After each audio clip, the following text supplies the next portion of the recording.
Okay, so it's time to have a little chat here about some of the Habs news that's been going on in the past little while. We'll take a look at some recent player movement between the Habs and the Laval Rocket. We'll talk about a special little anniversary that quietly happened today. We'll take a look at the upcoming schedule and, of course, have a little chat about our special little June bug, Cole Caulfield. But first, if you're a fan of the Habs or just hockey in general, please consider slapping the shit out of that shiny little red subscribe button down there, as we are now approaching 600 subscribers, and I'd really enjoy having you guys tag along for the ride. Now, so first things first. Both Ryan Poehling and Alex Belzile, they were caught up to the team's taxi squad just like a day ago. They hopped in the frickin' taxi, and then the guy from Home Alone, that guy, he just so happened to be the driver. And they screamed for a bit, caused a bit of a ruckus, and they were sent on down back to Laval.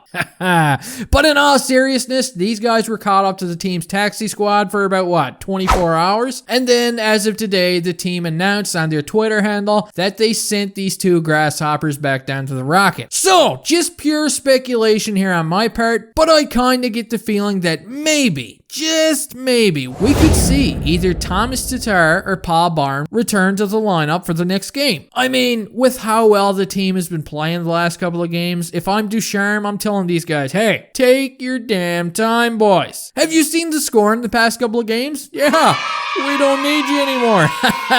We've got the Caulfield, Evans, and Lehkonen line rolling nice. The Dementia line has been great. Yeah, they need a few cans of WD-40 just to get going, but hey, things have been good. We're having a grand old time around here. And if one of these guys were to return, whether it's Tatar or Byron, I'd be very careful if I were Ducharme. I mean, the line combinations the past couple of games has arguably produced the best work ethic that we've seen from this team in quite a while now. So, I don't know. I'd be very hesitant to split up Jake Evans, Artturi Lehkonen, and Cole Caulfield right now, that's for sure. And I'm not gonna lie, I was skeptical on this line first when it was assembled, but hey, I've been eating the crow and it tastes pretty freaking good on this one. Now, in other news, today is, it's an anniversary, guys. Yeah, as today marks 9 years since the Habs named Marc Bergevin as general manager of the team. And that's pretty crazy. Let that sink in. 9 years already.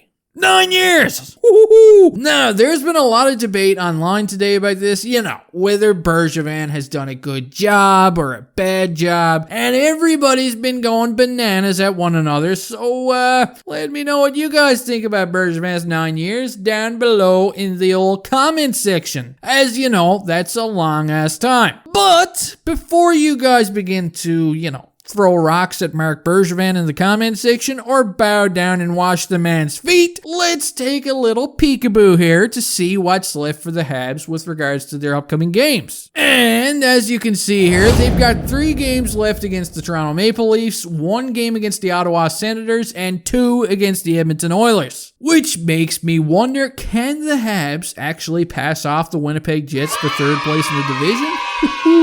Well, things are getting pretty freaking cramped in the standings right now. The Habs are only 2 points behind them at the time of this video, and the way the Jets have been playing lately, hey, anything is possible. And as for who I would rather see the Habs play in the first round, whether it's the Leafs or the Oilers, I would pick the Oilers any day of the week. Just because I would be able to handle losing a series against them. But if the Habs were to play the Leafs and lose the series, I mean, come on. How would I ever live through something like that? That would be insanity. And yes, I'm speaking about the standings right now as if the Habs were already a lock to make the playoffs, but at this point, if the Habs don't make the playoffs right now, I'll lose my mind. Well, what's left of it anyway. Now it's time to talk about our little bundle of joy, Cole Caulfield, as he went out and scored a wonderful first NHL goal. An overtime winner, and yeah, it was a big one. So hats off to the kid. And now, in case you guys can't remember, a few years back, right? Take a little trip down memory lane with me here. When Carey Price was standing on his head for the team,